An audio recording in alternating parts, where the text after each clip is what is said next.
السلام عليكم، مرحبا بكم في كويزين ام عهد. راح نقدم لكم اكل خفيف صيفي. مع هاد الحمان والسخانه وكاع رانا حوسو غير حاجه خفيفه. راح ناخد المقارون، كنت غليته، درت الماء يغلي ودرت فيه الملح ورميت فيه المقارون يطيب. واحد ربع ساعة هكا باش يطيب لنا. وراح ندير راح نصفيه، وراح ندير عليه ما بارد باش ما يتلكش. وراح كنت درت البيض فايض، كنت فيته من قبل وقشرته. راح ندير المكونات اللي راح نقدمها لكم. راح ندير البيض مقطع قطع صغيرة،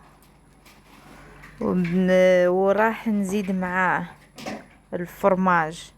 تبغوا ديو فرماج تاع الحبة، تبغوا ديو فرماج كاري اللي كان عندكم. وراح نزيد معاها الباتي. تبغوا تستعملوا تقدروا تستغنوا عليه، مشي اوبليجي، بس يجيب الباتي يجي بنين روعة.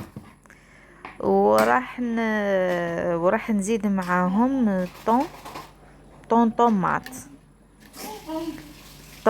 طوماط راح يعطيه هذاك اللوغو شباب. ما تحسوش زعما روحكم بلي كي تاكلوا حاجه كما احنا نقولوا عاديه. تحسوا يعطيهم واحد النكهه روعه. و... وراح نخلطهم مع بعض كما راكم تشوفوا. راح نخلطهم وراح ندير وراح نفتل كي راح نخلطهم مكمل. راح ندير لهم الزيتون باش يجي الديكور نتاعه شباب. وراح ندير، واللي يحب يدير طوماطيش، اللي يحب ياكل الطوماطيش يزيد طوماطيش، واللي ما يحبش هذاك الشيء خاطره. كل واحد والقود تاعه. بس هذه هي الوصفة الصيفية، قاع الناس تحبها، وان شاء الله تعجبكم وشهية طيبة.